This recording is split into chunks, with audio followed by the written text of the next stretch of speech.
உங்க கட்சியவே உங்க சித்தியே அங்கீகரிக்கல. சரி, சிறையில இருந்து வெளியே வந்துட்டாங்கல்ல, வெளியே வந்து இன்னைக்கு 5 வருஷம் ஆச்சு இல்ல, இந்த 5 வருஷத்துல சித்தி வாங்க சித்தி, நீங்க தான் பாகுபலி படத்துல கூடிய ரம்யா கிருஷ்ணன் மாதிரி நீங்க வந்து வழி நடத்துங்க, உங்களுடைய கட்டளையே என்னுடைய சாசனம், உங்கள் சாசனமே என் கட்டளை அப்படின்னு சொல்லி நீங்க வழி நடத்துங்க அப்படின்னு சொல்லி அந்த சிவகாமி மாதிரி நீங்க எங்களை உட்காருங்க அப்படின்னு உங்க சித்தியவே சமாதானப்படுத்த முடியாது. நீங்க உங்க சித்தியவே அமமுக சேர்க்க முடியாது. நீங்க எனக்கு கொலை மிரட்டல் கொடுக்குறேன்னு நான் கேட்கிற கேள்விக்கு பதில் சொல்லணும். கேட்கிற கேள்விக்கு பதில் சொல்லாம நடமாட விட மாட்டோம், வந்து உயிரோட எரிச்சிருவோம். டேய், 14 வழக்கு, குண்டர் சட்டம், 1 வருஷம் ஜெயிலு, இதை எல்லாத்தையும் தாண்டி தாண்டா அந்த அரசியலை பண்ணிட்டு இருக்கிறோம். அமமுக எதிரியாவே நினைக்கல, டிடிவி தினகரன் எதிரியாவே நினைக்கல. கேட்கிற கேள்விக்கு பதில் சொல்லணும்.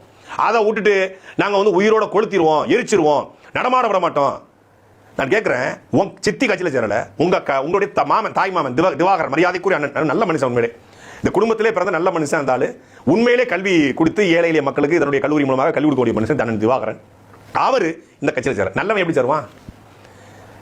18 பேருடைய வாழ்க்கையை நாசமாக்கி, அமமுக சேர்ந்த பல ஒன்றிய செயலர்களை நாசமாக்கி, எல்லாரையும் காசு செலவழிக்க வச்சு, கண்மைக்கு லிப்ஸ்டிக்கும் பவுடருக்குமே வாழ்க்கையில காசு பூரா செலவு பண்ணி அழிச்சிட்டு இவர் ஒரு கட்சி நடத்துறாரு. அந்த கட்சியில எதுக்கு நீ கட்சி நடத்துற?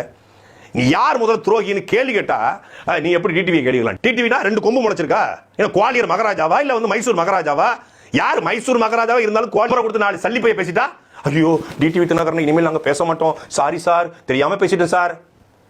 நான் என்ன அவதூறு பரப்புறேன்னா? டிடிவி தினகரன் மாதிரி ஊழல் செஞ்சு லஞ்சம் கொடுத்து ஜெயிலுக்கு போனடா. தமிழ்நாட்டு அரசியலில் லஞ்சம் கொடுத்து திகாருக்கு ஜெயிலுக்கு போன ஒரே ஒருத்தர் டிடிவி தினகரன். லஞ்சம் கொடுத்து ஜெயிலுக்கு போல, ஆத்துமணல கொள்ளையடிச்சிட்டான், கனிம வளத்தை கொள்ளையடிச்சிட்டான், ஃபாக்ஸ்கான்ல பெண்களுக்கு பாதிப்புன்னு சொல்லி மக்கள் போராட்டத்துக்காக போராடி ஜெயிலுக்கு போன நாங்க எங்க? லஞ்சம் கொடுத்து திகார் ஜெயில 1.5 மாசம் கழிதின டிடிவி தினகரனுங்க.